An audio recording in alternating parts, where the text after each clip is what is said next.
Alhamdulillahirabbil alamin. Nahmaduhu wa nasta'inuhu wa nastaghfiruh wa na'udzu billahi min shururi anfusina wa min sayyiati a'malina. May yahdihillahu fala mudilla lahu wa may yudlilhu fala hadiya lahu. Asyhadu an la ilaha illallah wa asyhadu anna Muhammadan abduhu wa rasuluh la nabiyya ba'da. Pagi ini kita akan mengkaji surah terakhir di juz 28, yaitu At-Tahrim.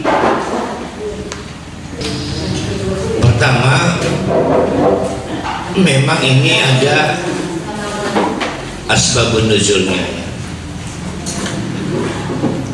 Ini tentang keluarga.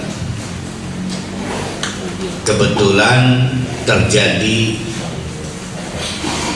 accident yang kurang menyenangkan bagi Nabi sebagai seorang suami.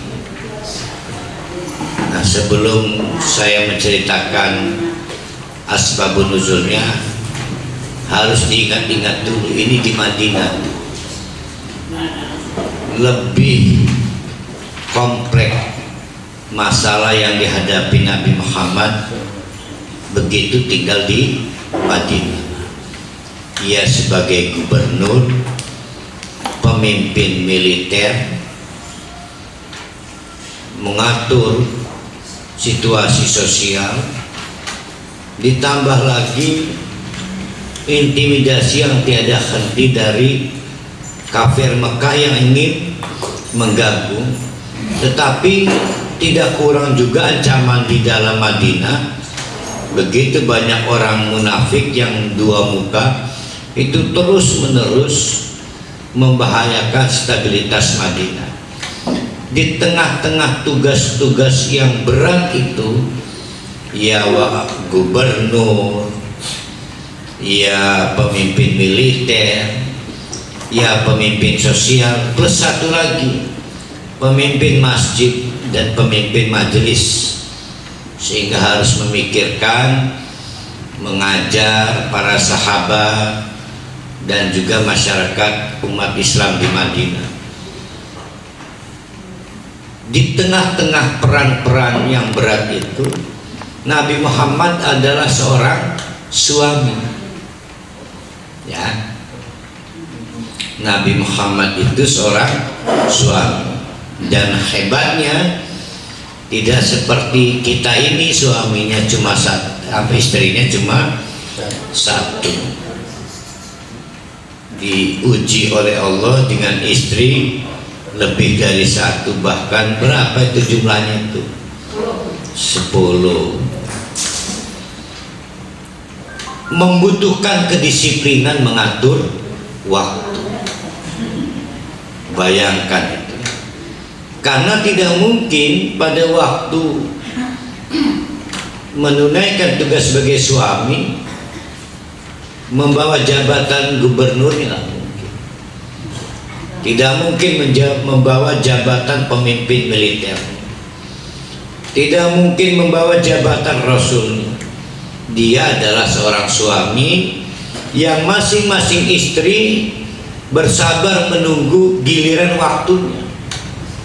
Sehingga luar biasalah, Nabi Muhammad itu adalah seorang pribadi yang mengatur waktu sedemikian ketat, di bawah tekanan berbagai persoalan, di bawah kesibukan yang luar biasa menyita, dan itu nggak boleh salah.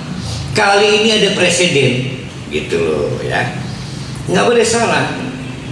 Maksudnya sebagai suami, karena jadwalnya ketat, tidak bisa diulang. Kalau saya punya istri 7, bisa saya bagi 1 minggu itu 7 hari.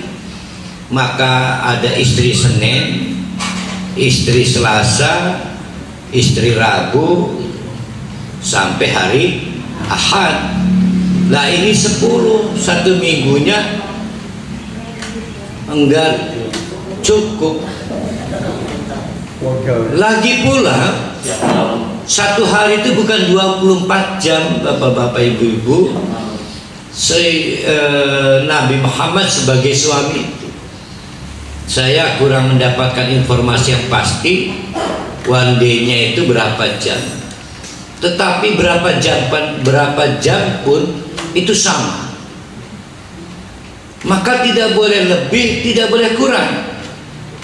Kalau kurang akan mendolimi istrinya, kalau kelebihan juga akan mengganggu tugas-tugas lain sebagai gubernur, pemimpin militer, pemimpin sosial, juga pembina umat. Makanya jangan coba-coba akeh lagani rabine luru ya, kalau tidak memiliki kemampuan etos yang disiplin, pasti babak belur. Yang babak belur tugas-tugas kita sehari-hari kepada Allah, kepada masyarakat. Nah, namun apa daya, satu hari ada peristiwa yang melatar belakangi surah At-Takwir. Hari itu dijadwalkan adalah jadwal visit ke salah satu istrinya bernama Hafsah binti Umar bin Khattab. Ya. Sebagaimana skedul, begitu sampai rumah Hafsah binti Umar bin Khattab, ternyata yang dicari, yang ditemui tidak ada. Dilaporkan sedang berkunjung ke ayahnya, yaitu Umar bin Khattab. Merasa sedang tidak ada kewajiban, maka Nabi menggunakan kesempatan ini. Ini satu riwayat, yaitu menemui salah satu istrinya bernama Maria, yang sebelumnya Maria ini adalah budak persembahan dari seorang raja Mesir.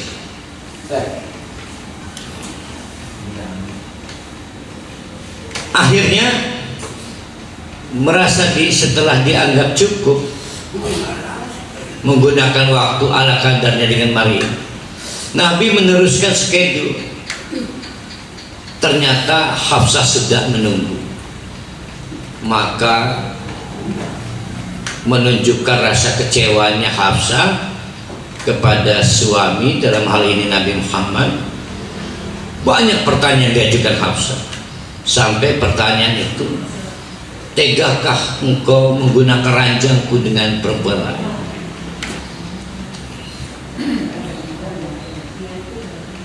Maka dijawab oleh Nabi, untuk menyenangkan hati Hafsah, ya sudah, yang tadi yang terakhir dengan Maria, lain kali saya tidak akan lagi menyentuh Maria, padahal istrinya. Itu satu riwayat. Saya lebih senang dengan riwayat yang kedua, yang menjadi latar belakang turunnya surat At-Takwir. Ceritanya mirip, cuma pokok cerita yang berbeda. Hari itu adalah jadwal Nabi visit ke rumah Hafsah binti Umar bin Khattab. Sayang disayang, di tengah jalan mampir di rumah salah satu istrinya, namanya Zainab binti Jahsy. Di rumah Zainab dijamu dengan suguhan madu. Ya, madu. Setelah selesai, tidak bisa dipungkiri menyebabkan terlambatnya jadwal visit Nabi ke rumah Hafsah binti Umar bin Khattab. Begitu datang ke rumah Hafsah binti Umar bin Khattab, Hafsah menunjukkan rasa kecewanya. Maka kata Hafsah, "Inni ajidu minka rihal apa dia? Maghomir apa dia? Maghobir, ya benar ya. Ini ajidu minka rihal maghobir. Kayak bau, ya kalau kita jengkol ya, kayak bau jengkol ini.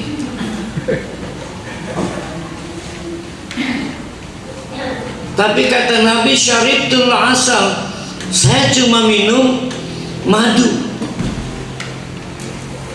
Nabi segera paham maksud Hafsah binti Umar bin Khattab. Maka kata Nabi, lan ad'u biha, saya nggak akan, ya lam ad'u bihi, saya nggak akan minum madu lagi. Maka beberapa pembicaraan disampaikan kepada Hafsah sambil Nabi minta Hafsah berjanji aja wawarah ning Aisyah ya. Rupanya dari 10 istri ini 2 ini soulmate-an, yaitu antara Hafsah dan Aisyah, itu soulmate-an. Orang tuanya juga sahabat karib, Aisyah binti Abi Bakrin, Hafsah binti Umar bin Khattab. Jadi orang tuanya soulmate-an, anaknya juga soulmate-an. Persoalannya soulmate-an nggak masalah, cuma udah jadi istri masing-masing nggak boleh soulmate-an lagi, karena rahasianya jadi berbeda antara satu istri dengan istri yang lain. Maka Nabi mengingatkan Hafsah, jangan sampaikan apapun yang kita bicarakan dengan Aisyah. Janji tinggallah janji, Hafsah tetap ya, akhirnya ngegosip dengan Aisyah. Malaikat Jibril datang membocorkan obrolan Aisyah. Maka ditegur oleh Nabi. Kata Aisyah, kok tahu? Yang menarik, riwayat tadi yang menceritakan Siti Aisyah, riwayat tadi yang menceritakan Siti Aisyah, sesungguhnya mau dari sudut manapun itu adalah aib, karena nanti At-Tahrim akan menjelaskan perilaku buruk yang pernah dilakukan, pernah ya, bukan biasa. Kalau kita kan biasa, yang pernah dilakukan ibu kaum muslimin ini dalam satu episode yang kemudian direkam di dalam surat At-Tahrim. Keputusan Siti Aisyah menceritakan itu memberi faedah, karena ini ilmu, jangan pernah terulang lagi ya, ini ilmu ini, maka diceritakan. Tidak semua aib diceritakan, tapi ini ilmu.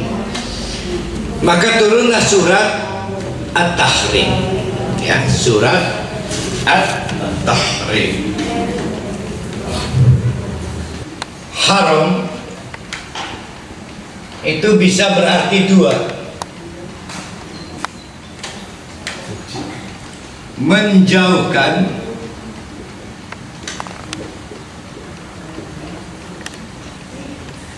menolak.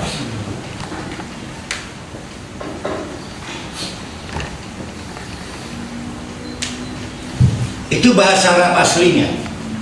Haram itu menjauhkan atau menolak, dan itu kemudian menjadi bahasa kita. Haram saya datang ke kamu, artinya saya harus menjauh dari kamu. Atau haram saya menerima pemberian kamu, artinya saya menolak apa yang kamu beri. Itu udah jadi bahasa kita. Maka At-Tahrim di sini terlalu berat kalau didekati secara fikih, berat. Namun kita akan coba secara semantik bagaimana agar marwah nabinya tetap terjaga gitu ya. Karena ini yang lagi ditegur nabi ya, coba kita bismillah, kita baca ayat-ayat kita ya. Jadi kita pegang dulu, haram itu bisa berarti menjauhkan, bisa juga berarti menolak.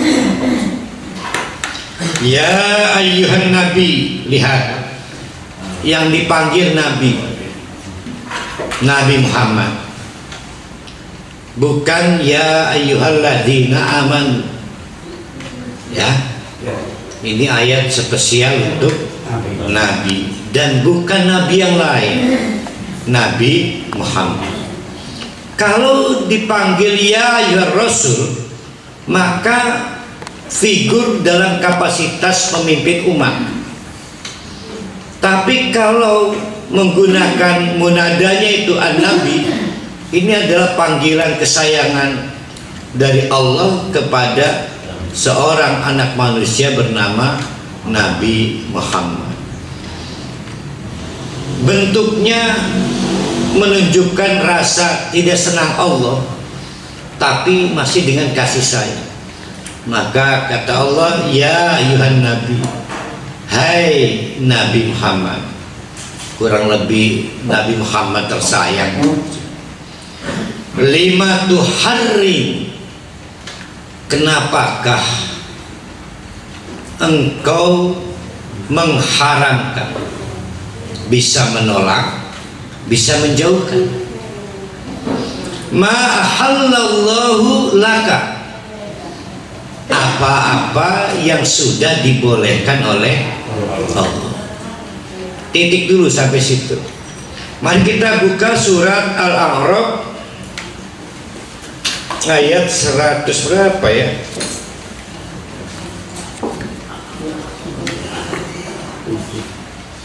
Atau An-Nisa 26. Yuridullahu ayyukhaffifa ankum.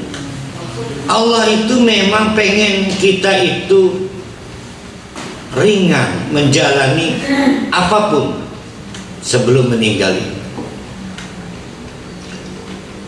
Kenapa Allah ingin membuat kita itu menghadapinya ringan? Karena wa khuliqallahu wa khuliqal insanu dhaifan. Manusia itu kudrohnya diciptakan dalam keadaan lemah. Di antara kasih sayang Allah agar kita ini mudah menjalani hidup adalah ditetapkannya halal dan haram. Itu ya, ditetapkannya halal dan haram. Apa yang dihalalkan Allah, apa yang dihalalkan Allah itu pasti thayyib.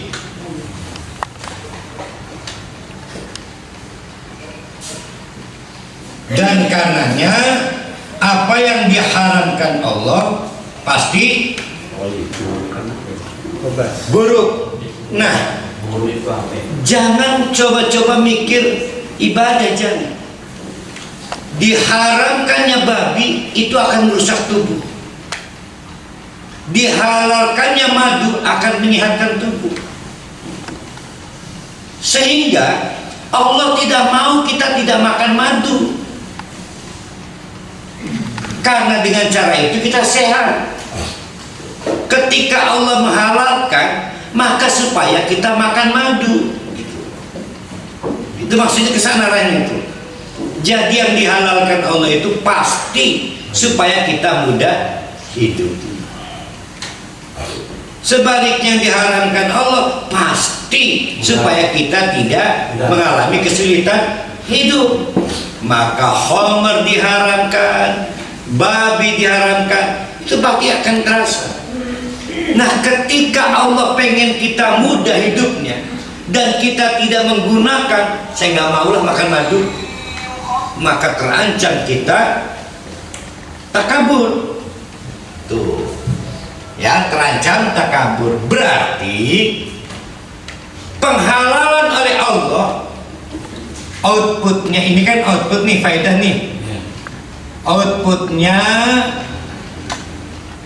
adalah hidup kita muda. Outcome-nya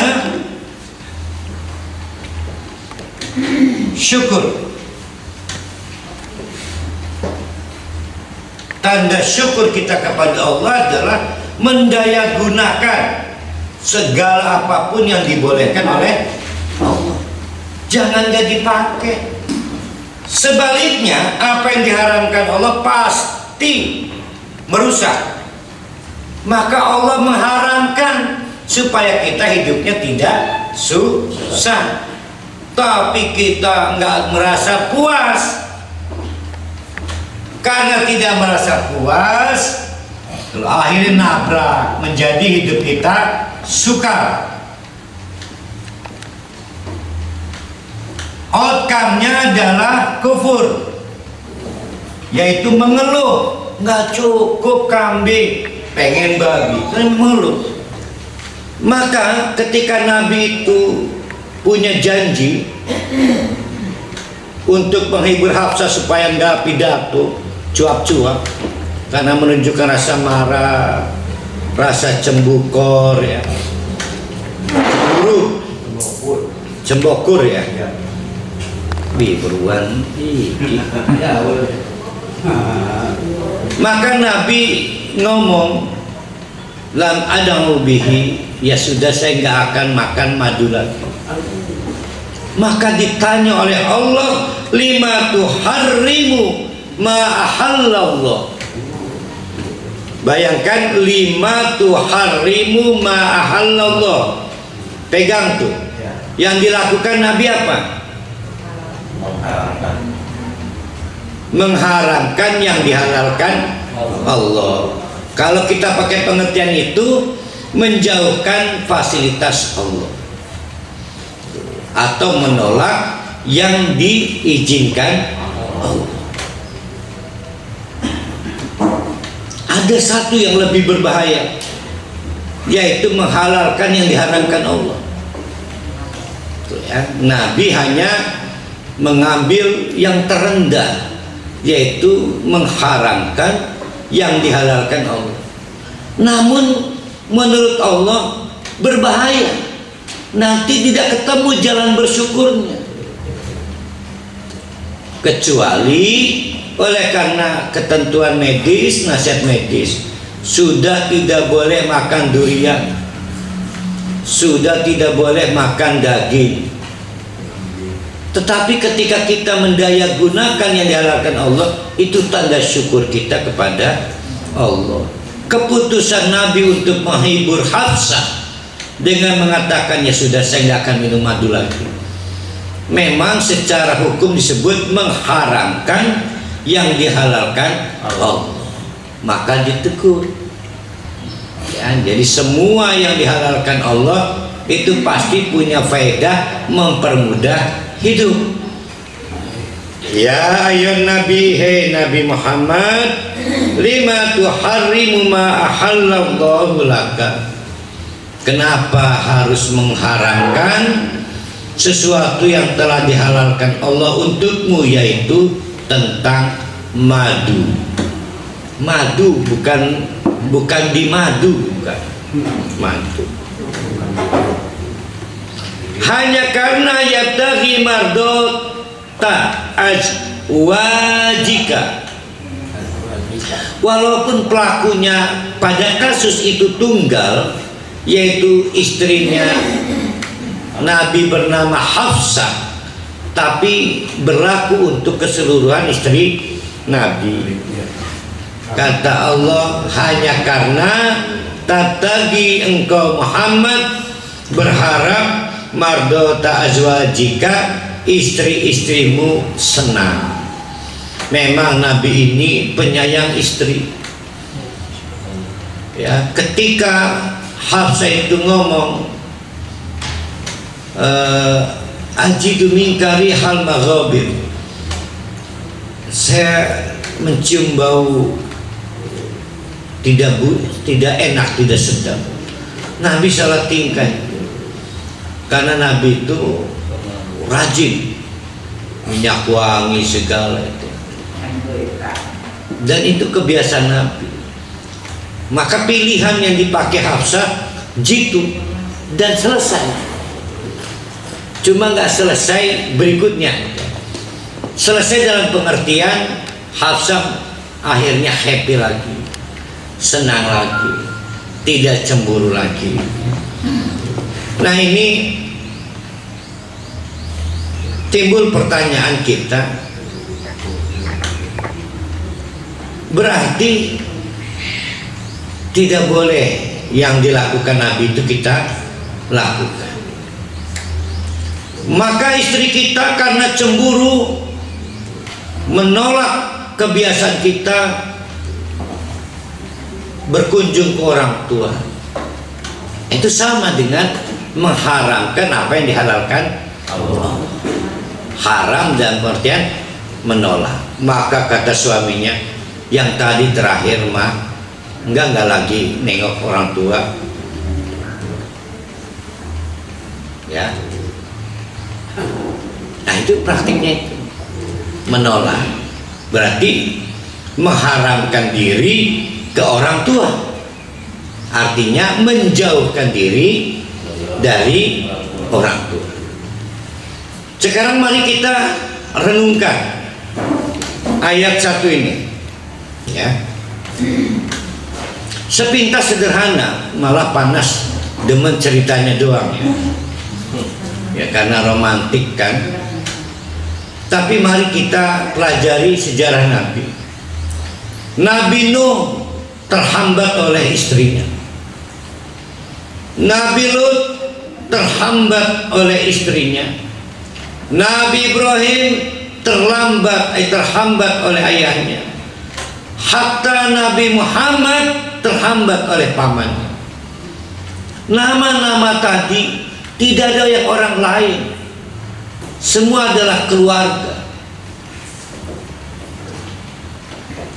Jadi musuh yang menghambat perjalanan kita kepada keridhaan Allah itu bukan orang lain, pasti keluarga. Nah, nanti di ayat berikutnya kecaman keras para istri kita akan lihat, ya. Tapi ayat 1 ini menjadi prolog bahwa kita akan bicara keluarga, dan tidak main-main. Ini keluarga Nabi Muhammad yang kita tauladani. Itu menunjukkan bahwa tidak boleh kali ini Nabi Muhammad mengalami kegagalan seperti nabi-nabi sebelumnya dengan kegagalan yang sama, yaitu keluarga. Nah, dalam pergulatan itu, konflik keluarga selalu saja gagal mendapatkan maaf pada setiap presiden kesalahan. Saya akhirnya gagal mendapatkan maaf istri karena kesalahan saya. Maka ditegaskan oleh Allah, jangan merayu istri dengan mengorbankan Allah. Mintalah ampunan dari Allah. Wallahu ghafurur rahim. Wallahu ghafurun. Allah yang Maha Pengampun. Jangan mengemis minta dimaafkan istri dengan cara-cara mengharamkan apa yang dihalalkan Allah. Apalagi lebih dahsyat dari itu, yaitu menghalalkan apa yang diharamkan Allah, ya. Bahkan ditambah lagi, Rahimun, jangan khawatir, Allah Rahim. Nanti Allah yang bereskan urusan rumah tangga kita. Ayat ini walaupun hanya untuk tadi, penyakit kita. Kita ini pecinta istri, semua normal di sini pecinta istri. Maka kita memiliki keterampilan berbohong ke istri. Tuh. Ya. Ini kan yang dibahas ini ayat 1 ini. Keterampilan dasar. Bukan karena apa? Sama dengan Nabi pengen menyayangi istri. Kata Allah, wallahu ghafurur rahim. Urusan Allah itu yang memadamkan kemarahan istri. Tetap di atas rel, tidak boleh berbohong, tidak boleh menghalalkan yang sudah diharamkan Allah atau yang lebih rendah dari itu, yaitu mengharamkan yang telah dihalalkan oleh Allah. Dari mana Pak? Padahal dari orang tuanya. Ini kantor selembut. Saking gak mau, istrinya marah, dan kita memutuskan memilih biar Allah yang marah, kan gak bisa. Nah akhirnya kita bingung, dilematis. Kalau saya jujur pasti butuh waktu lama, istri manja, tidak bisa memaafkan saya. Wallahu ghafurun, jangan khawatir, udah minta maaf aja ke Allah, jangan ke istri. Itu maksudnya ya, itu maksudnya kuncian wallahu ghafurun rahim. Qad faradallahu lakum tahillata aymanikum. Rupanya pada waktu Nabi mengatakan kepada Hafsah, yang penting biar leren, biar senang, biar happy, Hafsah yang dilanda cemburu itu, Nabi tanda petik sesumbar ya, tanda petik, lam ad'u bihi, saya nggak akan minum madu lagi ya, lam ad'u bihi, bukan sumpah, janji. Maka ayat ini sekaligus meminta Nabi membatalkan janji itu. Janji Nabi setara sumpah. Ini yang rumit banget, membedakan antara janji dengan sumpah. Mau janji mau sumpah, di mata Allah sumpah, yaitu dari sudut kafarot. Ini yang jadi problem. Sementara kita ngegampangkan janji. Jadi antara janji dengan sumpah itu implikasinya sama dalam hal kafarot. Kafarotnya sama antara janji dengan sumpah. Kafarotnya sama. Pasti bapak-bapak juga janji yang mana? Sama, semuanya janji. Kan nggak biasa dilakukan kan? Nah di ayat di surat At-Tahrim ini kita diajar, mari kita lihat, Nabi Muhammad tidak pernah bersumpah. Nabi Muhammad nggak mengkafsa, lam ad'u bihi, ya segala konon mah kita dengar makan madu manis. Sumpahnya di mana enggak? Tapi kata Allah batalkan sumpahnya, yaitu dengan cara membayar kafarah. Nah, problem kita sekarang adalah kita juga sering janji ke istri. Ya udah mah, yang tadi terakhir tuh pertemuan kagol di kafe itu. Memang si CLBK cinta lama belum kelar, janji, bapak janji nggak akan medsos lagi. Tapi terjadi lagi, janji lagi, terjadi lagi. Nah dalam kasus ini Nabi diminta membatalkan janji. Qad faradallahu lakum tahillata aymanikum. Allah mewajibkan kalian untuk membatalkan sumpah. Sudah tidak perlu pakai janji-janji hanya untuk mencari senangnya Hafsah dan istri yang lain. Wallahu maulakum, Allah yang akan melindungi kalian. Wa huwal alimul hakim, dan Allah yang maha tahu dan maha bijak bagaimana cara menyelamatkan hubungan antara suami dengan istri, orang tua dengan anak, ya. Sampai di situ dulu ya. Wa id asarran nabiyyu, ingatlah hai para istri Nabi, juga kita semua, asarra pada waktu berbicara suatu pembicaraan rahasia, an-nabiyyu nabi ila ba'di azwajihi, kepada sebagian istri-istrinya, hadisan suatu pembicaraan. Jadi ceritanya setelah presiden buruk itu, Nabi kangsel berjanji kepada Hafsah, dan Nabi minta janji Hafsah, so jangan bagi-bagi cerita ke Aisyah ya. Oke, kata Hafsah. Tapi memang susah kalau udah sahabatan ya, susah. Namanya BH atau BA lah, jangan BH, bocor halus. Kayak anak orang tua tuh janji nggak cerita ke mama, tapi bocor halus juga. Begitulah Hafsah, akhirnya cerita juga ke Aisyah, cerita. Falamma nabba'at bihi, dan pada waktu Hafsah membocorkan rahasia pembicaraan sekret dengan suaminya Nabi Muhammad, berbagi dengan Siti Aisyah yang juga istri Nabi Muhammad, beda dapur, ingat, beda dapur maka beda rahasia ya. Wa adharahullahu alaihi, maka dibongkar oleh Allah, yang ngebongkar Allah. Arrafa ba'dahu, yang menyebabkan Nabi tahu sebagian dari apa yang dibicarakan Hafsah dengan Aisyah. Wa a'rada an ba'din, dan disembunyikan sebagian yang lain. Falamma nabba'aha, maka ditegurlah Hafsah. Aku tahu yang kamu bicarakan dengan Aisyah. Kau tahu, kata Hafsah ya. Qala man amba'aka hadza, anu mas dari Hafsah manggil Nabi Muhammad pakai apa ya? Kanjong. A'ala. Ayah, dapat bocoran dari siapa? Qala, dijawab oleh Nabi, nabba'ani al-alimul khabir, tidak ada lain kecuali Allah yang maha alim, al-khabir yang maha mengetahui secara telitilah, yang menabba'aniya, memberitahukan.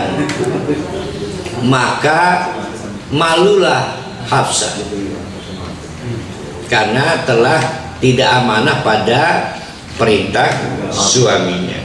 Tapi hati-hati, ini istri Nabi ya. Istri Nabi itu hanya berapa kuku lah, seperkuku dari jumlah kesalahan kita ya, jauh. Tapi juga memberi faedah. Wajarlah istri kita cemburu, istri Nabi juga cemburu ya. Tapi ya begitulah istri Nabi, dibulak-balik tetap ahli surga. Mau niru ahli surganya apa mau niru cemburu istri Nabi? Nah udah, berarti jangan niru cemburunya gitu. Karena kita cemburu belum tentu sama dengan istri Nabi ahli surga. Yang sama cemburunya doang. Istri Nabi ahli surga. Kesimpulannya yang salah berapa orang? Ayo. Enggak, yang salah dari istri Nabi ini berapa orang? 1 Hafsah, 2 Aisyah. Pertanyaannya, kesalahan Aisyah apa? Kasih tahu sama Hafsah. Mendengar info, menerima informasi. Inilah yang saya. Jadi ini kepo. Tadi kan 2 riwayat ya, Bu Imam terlambat ya. Rupanya kebiasaan tanda petik ya, kebiasaan tanda petik ini, kita bicara soal Nabi kita ya. Singgah di rumah Zainab sebelum ke rumah Hafsah itu sudah berlangsung lama. Sudah berlangsung berkali-kali. Dan diamati Hafsah terprovok oleh Aisyah. Tuh, lihat suami kita, dia mengistimewakan Zainab. Maka bersepakatlah 2 orang istri ini untuk memboikot Nabi. maka divonis oleh Allah yang bersalah adalah Siti Aisyah dan Hafsah, karena telah menjerumuskan Nabi, menyebabkan Nabi tidak berdaya menghadapi dua istri ini, dan Nabi melanggar batas, yaitu mengharamkan sesuatu yang telah dihalalkan oleh Allah. Kalau bukan gara-gara dua istri ini, maka tidak ada episode jelek ini. Tapi Nabi lah, kita kesalahannya saat bergabung gara-gara istri itu yang jadi masalah. Maka di ayat berikutnya, intatuba, kalau Hafsah dan Aisyah mau bertobat, ini tawaran dari Allah nih. Baca ayat 4 ini dengan dingin dan cermat ya. Intatuba, Allah memberikan solusi kepada dua orang ini. Hei Aisyah, wahai Hafsah, kalau engkau berdua menyadari kesalahanmu yang menyebabkan pribadi suamimu yang istimewa itu tercoreng, maka kalian bertobat. Faqad saghat qulubukuma, maka artinya hatimu menerima kebenaran. Tapi kalau kamu ngotot merasa menang, maka saya perintahkan Nabi mencerai kalian berdua. Itu kalimatnya ya. Ini menarik nih. Berarti di ayat 5-nya lompat dulu. Lompat. Asa rabbu in talaqakunna ayyubdilahu azwajan. Kalau kalian tidak nurut bertobat pada Allah, maka gampang kok buat Nabi Muhammad. Oleh Allah dicarikan perempuan yang terbaik, yang mukminat. Apakah Aisyah dan Hafsah tidak mukmin? Tahunya dari mana? Hah? Tahunya dari mana Hafsah dan Aisyah mukminat? Tahunya akhirnya gak dicerai. Nah, ayo mainin logikanya ayat 5 ayo.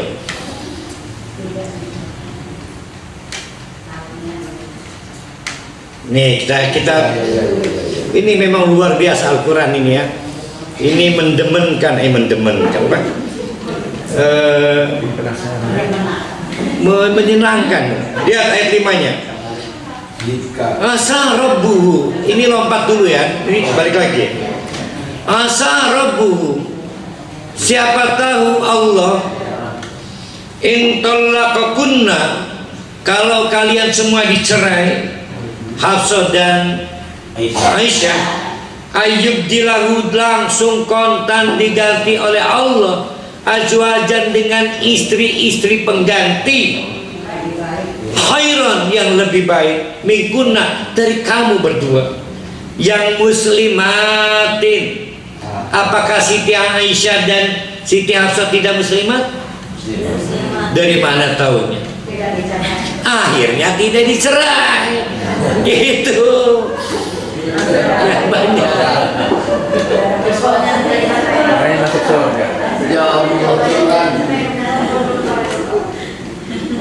Keren loh. Coba sadari, mukminatin. Apakah Siti Hafsah dan Siti Aisyah tidak mukminat? Mukminatin, nyatanya tidak dicerai kok. Dan seterusnya. Luar biasa benar. Dosa kita mencari istri dalam keadaan muslimatin, mukmin. Ini jalannya, ini ceritanya nih. Mukminatin, qanitatin, taibatin, abidatin, saihatin, sayyibatin, wa abkar.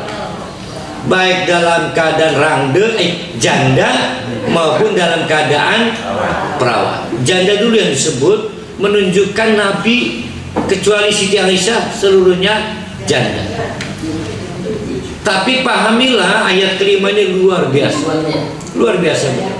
Allah membuat permainan. Ayo kembali lagi menjadi mukminat, qanitat, abidat. Kalau tidak saya cerai. Luar biasa ya. Kita balik lagi ke ayat 4.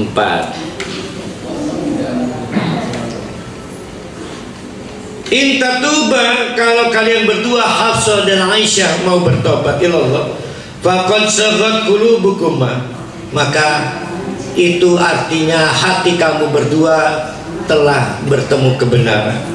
Wa in tadhaharu alaihi, tapi kalau kalian malah ngotot, merasa benar, merasa menang dengan tindakan apa yang dilakukan, wajar toh saya waktunya 10 jam per day jadi 5 jam. Sudah berapa kali nih Nabi melakukannya ini. Bukan tidak fisik, kurang waktunya. Aingge. Fa innallaha huwa, oh luar biasa nih. Ini ancaman buat Bu Ima dan kawan-kawan ya. Fa innallaha, siapapun istri yang menyebabkan suami terjebak kepada perilaku neraka. Istri ngejebak suami, gampangnya gini deh. Istrinya panas, ngerayu panas, suruh suap untuk bisa naik eselon. Kita lihat. Maka innallaha huwa maulahu, maka Allah langsung akan menjadi pelindung si suami dalam Nabi Muhammad. Wa Jibrilu, ditambah malaikat Jibril, wa sholihul mu'minin, dan orang-orang mukmin yang soleh. Bentuknya wallahu a'lam. Ada yang mengatakan akan banyak orang soleh mendoakan istrinya kena azab. Akan sering malaikat Jibril mendoakan istri yang menjebak suaminya kepada perjalanan neraka itu dengan azab. Ini kalau kita akhirnya mendapatkan situasi yang tidak beruntung, istri kita adalah sponsor kemaksiatan, maka posisinya kita ditolong Allah, ditolong juga orang-orang soleh dari kalangan kaum mukmin. Wal malaikatu ba'da dzalika dhahir. Asa rabbuhu in talaqakunna, setelah divonis bersalah oleh Allah, dan alhamdulillah Hafsah Siti Aisyah menyadari kesalahannya, meminta maaf kepada Nabi Muhammad karena perangai buruk cemburunya menyebabkan Nabi Muhammad harus melakukan sikap perbuatan yang dilarang oleh Allah, yaitu janji tidak akan mengkonsumsi madu hanya ya. Sedangkan madu itu selain dihalalkan Allah adalah bagian dari kebaikan Allah untuk membuat hidup kita ini sehat, mudah. Kalau enggak dikonsumsi sakit katanya. Maka Allah akan mengganti kalian dengan perempuan yang lebih baik, yang muslimah, mukminah, qanitat. Qanitat itu apa itu? Patuh. Taibat, suka bertaubat, abidat, ahli ibadah, saihat, suka puasa. Baik sayyibat, berasal dari kalangan janda, wakar ataupun dari kalangan perawan ya. Sebaliknya mafhum mukhalafahnya terlarang mentalak dalam keadaan istri memiliki sifat-sifat tadi, maka disebutnya talak bin talak haram talaknya, tapi sah. Cuma kayaknya kita nggak akan lulus hisab, nggak akan lulus hisab. Padahal kitanya ibadah tapi nggak lulus hisab, waduh susah juga. Nah, kita akan berhenti ayat 6. Ya ayyuhalladzina amanu, wahai orang-orang yang beriman. Tadi ayat Nabi kita sudah dapat pelajaran ya, bahwa dari sejak zaman Nabi Ibrahim pengganggu dakwahnya ayahnya, Nabi Nuh, Nabi Lut istrinya, Nabi Yusuf saudara-saudaranya, dan Nabi kita di awal yatim diganggu pamannya, dan ketika berumah tangga juga terancam digagalkan oleh episode pemberontakan cemburu oleh Hafsah bersama Siti Aisyah. Itu menunjukkan episode yang membuat kita itu batal masuk surga itu keluarga. Tidak ada sejarah orang lain. Ya, kalau gagal dapat uang mungkin orang lain, gagal proyek orang lain, tapi gagal masuk neraka, masuk surga pasti karena keluarga. Maka kata Allah, hai orang-orang yang beriman, yang tadi cukup ya pelajaran dari Nabi untuk semuanya, tidak boleh terulang lagi. Tidak boleh ada sifat cemburu yang menyebabkan suami terjebak. Ku anfusakum, sekarang giliran kepada suami, yaitu Nabi Muhammad dan kita semua. Ku anfusakum. Umar bin Khattab bingung dengar ayat 6 ini. Maka bertanya pada Rasulullah, kalau untuk menjaga diri saya mampu dari neraka supaya bisa ada kepastian masuk surga, maka terangkan padaku bagaimana cara menjaga keluarga. Bayangkan Umar bin Khattab aja menafsirkan ayat 6 bingung. Dan ahli tafsir utama tentu adalah Kanjeng Nabi Muhammad. Maka di antara penafsiran yang baik, misal dari Ibnu Katsir, yang dimaksud dengan wa ahlikum nar, ahli itu bisa keluarga inti, bisa keluarga jauh. Nah, yang menjadi masalah keluarga jauh itu bisa tetangga, bisa saudara, itu semua keluarga. Tapi kata Syekh Ibnu Katsir, apapun yang diperintahkan Allah untuk kita, maka perintahkanlah untuk keluarga kita. Apapun yang dilarang oleh Allah untuk kita sebagai suami, maka laranglah hal itu untuk keluarga kita. Itu yang dimaksud dengan ku anfusakum. Setiap perbuatan amal soleh yang tidak mengajak keluarga, maka nilainya berkurang. Nilai kamilahnya, kamilah itu apa ya? Misalnya gini, sholat tahajud nilainya 50, tapi egois, padahal ada istri, ada anak, ada keluarga, terus saja mengalami problem defisit berdasarkan ayat ini. Jadi setiap tegaknya amal soleh dan terhindarnya maksiat itu harus menyertakan perintah dan larangan untuk keluarga, sebagaimana kita diperintahkan untuk diri kita dan dilarang untuk diri kita. Itu intinya ya. Maka kata Allah, jagalah keluarga kalian juga kamu semua nar, dari api neraka. Waquduhan nasu. Inilah yang jadi masalah. Memvisualisasi neraka itu sulit.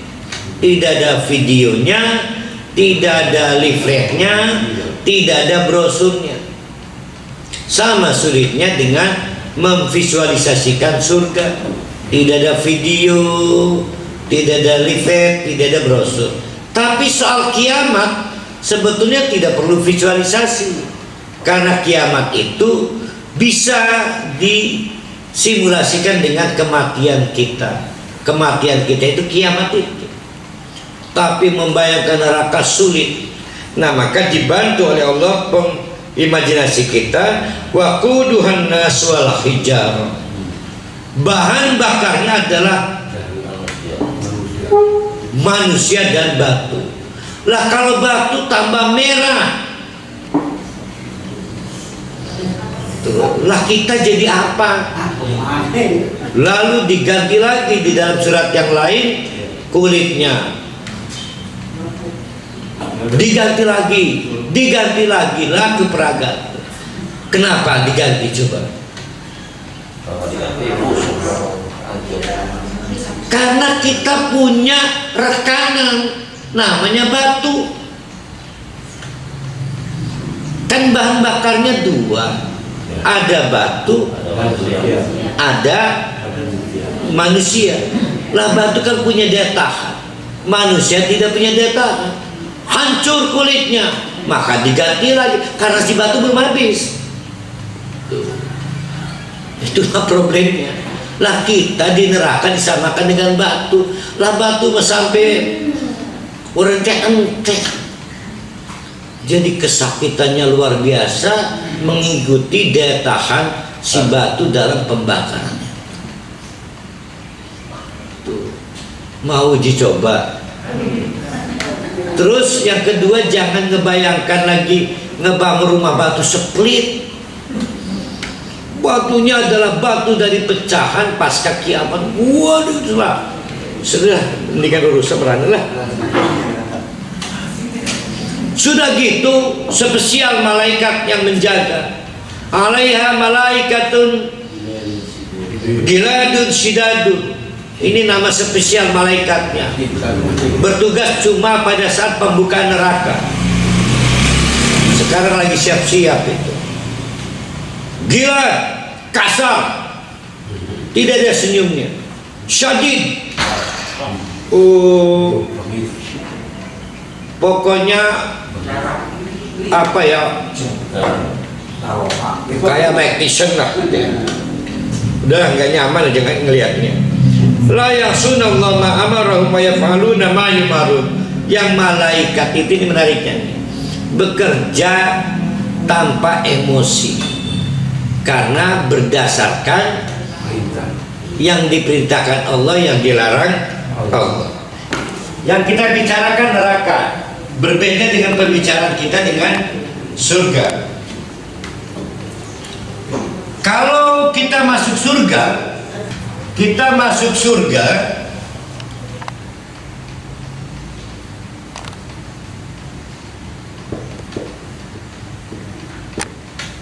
itu namanya bil fadli.